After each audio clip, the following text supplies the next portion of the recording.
ನಮಸ್ಕಾರ, ನಾನು ನಿಮ್ಮ ಸವಿತಾ. ವೆಲ್ಕಮ್ ಟು ಸವಿತಾ ನಿಸು ಯೂಟ್ಯೂಬ್ ಚಾನಲ್. ಎಲ್ರಿಗೂ ರಾಮನವಮಿಯ ಶುಭಾಶಯಗಳು. ನಾನಿವತ್ತಿನ ದಿನ ರಾಮನವಮಿ ಸ್ಪೆಷಲಲ್ಲಿ ಏನು ಮಾಡ್ತಾರೆ ಪೂಜೆಗೆಲ್ಲ ಪ್ರಸಾದಕ್ಕೆ ಅಂತ ಹೇಳಿದರೆ ಪಾನಕ ಕೋಸಂಬರಿ ಮಾಡ್ತಾರೆ. ಅದಕ್ಕೆ ನಾನು ಕೂಡ ಇವತ್ತು ಪಾನಕ ಕೋಸಂಬರಿ ಮಾಡೋಣ ಅಂತ ಹೇಳಿ ರೆಡಿ ಮಾಡ್ಕೊಂಡಿದ್ದೀನಿ. ನಾನು ಯಾವ ಪಾನಕ ಮಾಡ್ತಾ ಇದ್ದೀನಿ, ಕೋಸಂಬರಿ ಯಾವ ಥರ ಕೋಸಂಬರಿ ಮಾಡ್ತಾ ಇದ್ದೀನಿ ಅಂತೇಳಿ ನಿಮಗೆ ತೋರಿಸ್ತೀನಿ. ಬನ್ನಿ, ನಾನು ಏನೇನೆಲ್ಲ ಜೋಡಿಸ್ಕೊಂಡಿದ್ದೀನಿ ಪಾನಕಕ್ಕೆ ಕೋಸಂಬರಿಗೆ ಅಂತೇಳಿ ತೋರಿಸ್ತಾ ಇರ್ತೀನಿ. ನಾನು ಪಾನಕಕ್ಕೆ ಇವತ್ತು ಮಾವಿನಕಾಯಿಂದ ಪಾನಕ ಮಾಡೋಣ ಅಂತ ಅಂದ್ಕೊಂಡಿದ್ದೀನಿ. ಅದಕ್ಕೆ ಮಾವಿನಕಾಯಿ ತೊಗೊಂಡಿದ್ದೀನಿ. ಹಾಗೆ ಹುಳಿ ಎಷ್ಟಿದೆ ಅನ್ನೋದ್ರ ಮೇಲೆ ಬೆಲ್ಲನ ಸೇರಿಸ್ತಾ ಹೋಗ್ತೀನಿ. ಹಾಗೆ ಹಸಿ ಶುಂಠಿ ತೊಗೊಂಡಿದ್ದೀನಿ.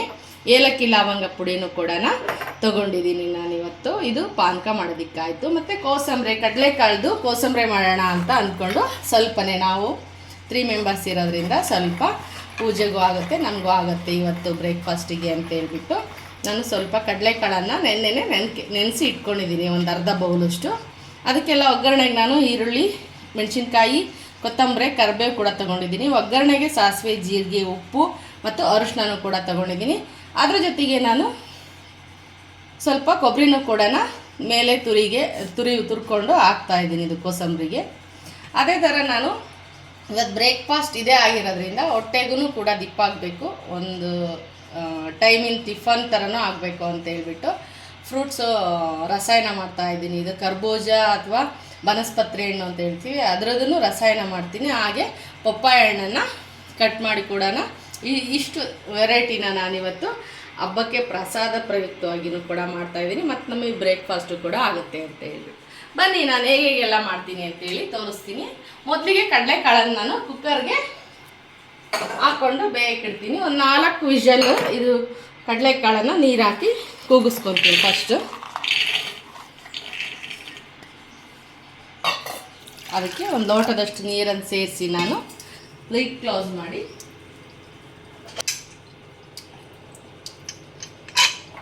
ಒಂದು 4 ವಿಷಲ್ ಬರೋ ತನಕ ಕೂಗಿಸ್ಕೊತೀನಿ ನಾನು.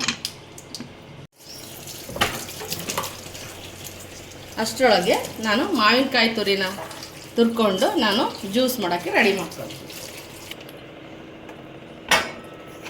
ಮಾವಿನಕಾಯಿನ 1-2 ಭಾಗ ಮಾಡಿಕೊಂಡು ನಾನು ಕೊಬ್ಬರಿ ತುರಿಯೋದ್ರಲ್ಲಿ ತುರ್ಕೊತೀನಿ. ಇದರಲ್ಲಿ ವಾಟೆ ಇದ್ದರೆ ತೆಗೆದುಬಿಡೋಣ ಅಂತೇಳ್ಬಿಟ್ಟು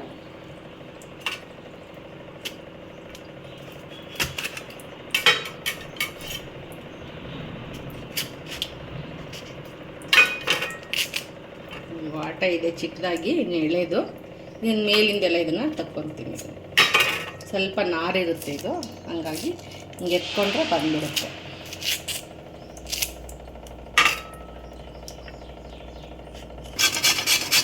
ಕಾಯನ್ನು ನಾನು ತುರ್ಕೊತಿದ್ದೀನಿ. ಬೇಕಂದ್ರೆ ನನಗೆ ಚಿಕ್ಕದಾಗಿ ಹೋಳು ಮಾಡಿಕೊಂಡು ಕೂಡ ಇದನ್ನು ಮಿಕ್ಸಿಗೆ ಹಾಕ್ಕೋಬೋದು.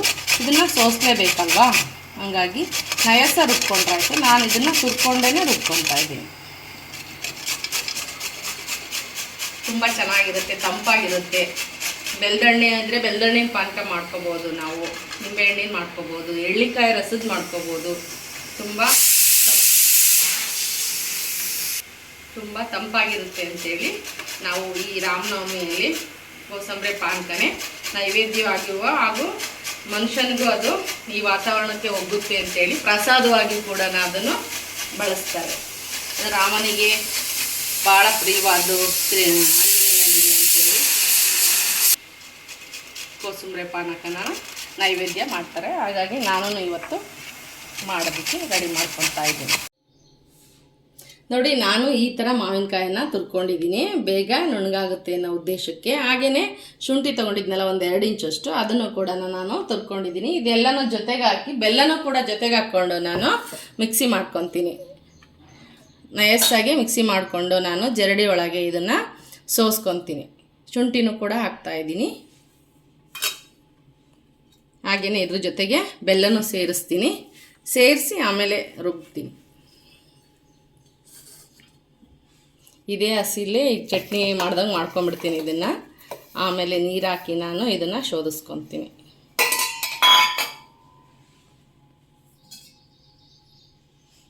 ಸ್ವಲ್ಪ ತೇವಾಂಶಕ್ಕೆ ನೀರು ಹಾಕ್ಕೊತೀನಿ, ಹೆಂಗೂ ಜ್ಯೂಸ್ ಮಾಡೋದಲ್ವಾ.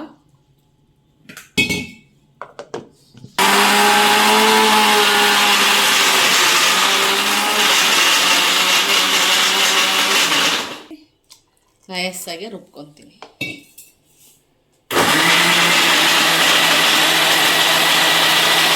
ನಾನು ಈ ಥರ ಜರಡಿಗೆಲ್ಲ ಹಾಕ್ಕೊಂಡು ಶೋಧಿಸ್ಕೊತೀನಿ. ಆಮೇಲೆ ಇನ್ನೊಂದು ಸರ್ತಿ ನಾನು ಅದನ್ನು ಮಿಕ್ಸಿಗೆ ಹಾಕ್ಕೊತೀನಿ.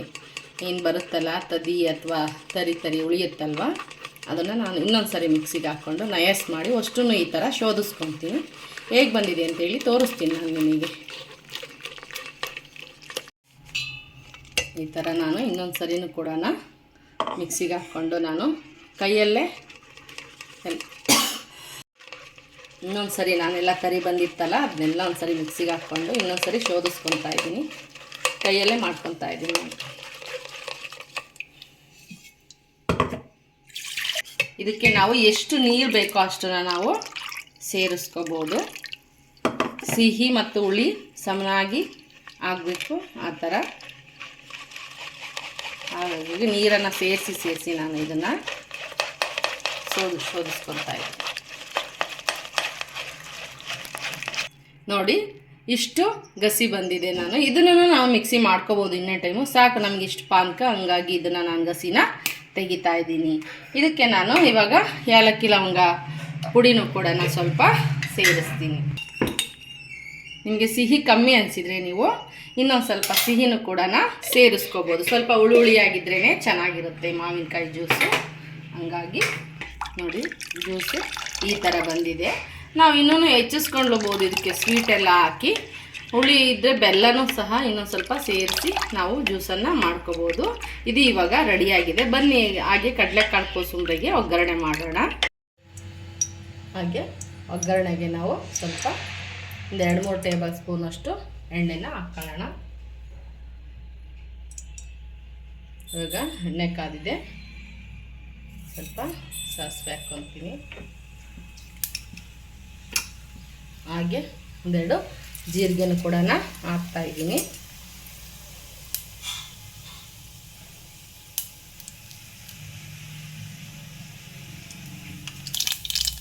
ಮೊದಲಿಗೆ ನಾನು ಹಸಿಮೆಣಸಿನಕಾಯನ್ನು ಹಾಕಿ ಸ್ವಲ್ಪ ಬಾಡಿಸ್ಕೊತೀನಿ.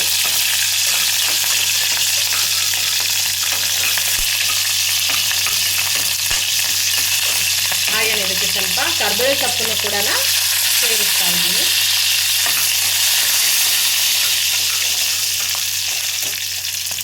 ಹಾಗೆ ಈರುಳ್ಳಿನೂ ಕೂಡ ಇದಕ್ಕೆ ಸ್ವಲ್ಪ ಹಾಕಿ ಬಾಡಿಸ್ಕೊತೀನಿ.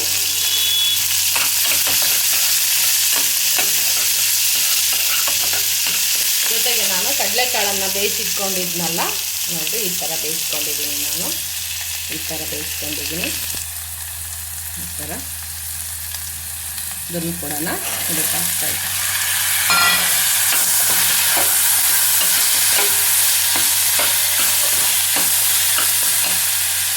ಇದಕ್ಕೆ ಸ್ವಲ್ಪ ಕಾಯಿ ತುರಿನೂ ಕೂಡ ಹಾಕ್ಕೊತಾ ಇದ್ದೀನಿ.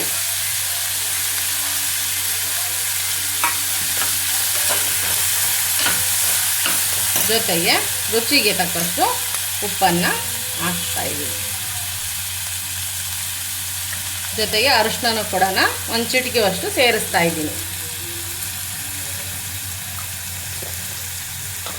ಇದಷ್ಟು ನೀಟಾಗಿ ಮಿಕ್ಸ್ ಮಾಡಿ ಸ್ವಲ್ಪ ಹೊತ್ತು ಫ್ರೈ ಮಾಡಿ ತೆಗೆದ್ರೆ ನಮಗೆ ಇನ್ನು ಹಸಿ ತುರಿ ಆದರೆ ತುಂಬ ಚೆನ್ನಾಗಿರುತ್ತೆ. ನಮ್ಮದು ಸ್ವಲ್ಪ ನೀರು ಬತ್ತಿರೋ ಅಂಥ ಇದು ಕಾಯಿ ತುರಿ ಇದು ಹಾಕಿದ್ದೀನಿ. ಹಸಿ ಕಾಯಿ ತುರಿ ಹಾಕಿದರೆ ತುಂಬ ಚೆನ್ನಾಗಿರುತ್ತೆ.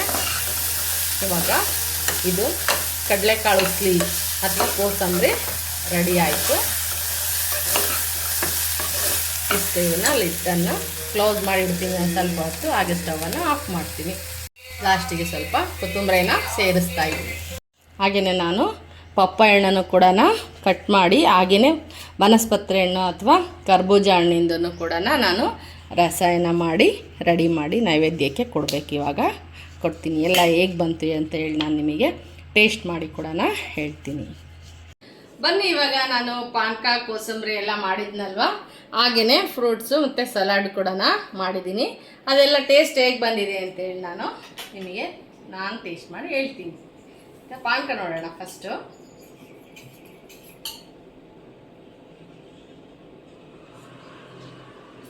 ಹುಳಿಯಾಗಿ ಸ್ವೀಟಾಗಿ ತುಂಬ ಚೆನ್ನಾಗಿದೆ.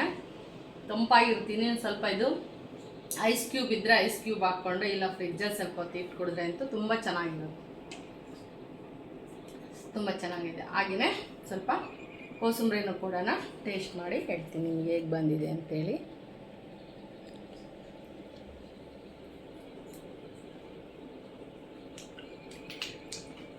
ಕಾಮನಾಗಿ ಚೆನ್ನಾಗೇ ಇರುತ್ತೆ. ನಾನು ನನ್ನ ಸ್ಟೈಲಲ್ಲಿ ಮಾಡಿದ್ದೀನಿ. ಈ ಥರ ನಾನು ಕೋಸಂಬರಿ ಮಾಡ್ತೀನಿ, ತುಂಬ ಚೆನ್ನಾಗಿ ಬಂದಿದೆ. ಹಾಗೆ ನಾನು ಮಾಡಿರೋದು ತೋರಿಸಿರೋದು 2 ಇಂಗ್ರೀಡಿಯೆಂಟ್ಸನ್ನು ಟೇಸ್ಟ್ ಕೂಡ ಮಾಡಿ ಹೇಳಿದ್ದೀನಿ. ತುಂಬ ಚೆನ್ನಾಗಿ ಬಂದಿದೆ. ಬಿಸಿಲು ಕಾಲದಲ್ಲಿ ತಂಪು ಪಾನೀಯ ಬೇಕು ಅಂತಂದರೆ ನಿಂಬೆಹಣ್ಣೆ ಹುಡುಕಂತ ಕುತ್ಕೊಳ್ಬಾರ್ದು. ಈ ಥರ ಮಾವಿನಕಾಯಿ, ಎಳ್ಳಿಕಾಯಿ, ಬೆಲ್ದಣ್ಣು ಈ ಥರ ಎಲ್ಲ ಇದ್ರೂ ಕೂಡ ಜ್ಯೂಸ್ ಮಾಡಿಕೊಂಡ್ರೆ ಹೊಟ್ಟೆಗೆ ತುಂಬ ತಂಪು ಇರುತ್ತೆ, ಆರೋಗ್ಯಕ್ಕೂ ತುಂಬ ಚೆನ್ನಾಗಿರುತ್ತೆ, ಭಾಳ ಚೆನ್ನಾಗಿರುತ್ತೆ. ಮಾಡ್ಕೊಂಡು ನೋಡಿ. ಹಾಗೆಯೇ ಜೊತೆಗೆ ಆ್ಯಸ್ ಯೂಶಲ್ ಅಂತ ಫ್ರೂಟ್ಸ್ ಕಟ್ ಮಾಡಿ ಇಟ್ಟಿದ್ದೀನಿ. ಹಾಗೆಯೇ ಬನಸ್ಪತ್ರೆ ಹಣ್ಣು, ಕರ್ಬೂಜ ಹಣ್ಣಿಂದು ರಸಾಯನನೂ ಕೂಡ ಮಾಡಿದ್ದೀನಿ ಜೊತೆಗೆ, ಅದನ್ನು ಕೂಡ ತುಂಬ ಚೆನ್ನಾಗಾಗಿದೆ. ಹಾಗೆಯೇ ಎಲ್ಲ ನನ್ನ ವಿಡಿಯೋಗೆ ಸಬ್ಸ್ಕ್ರೈಬು ಮಾಡ್ಕೊಳ್ಳಿ ಎಲ್ಲರೂ.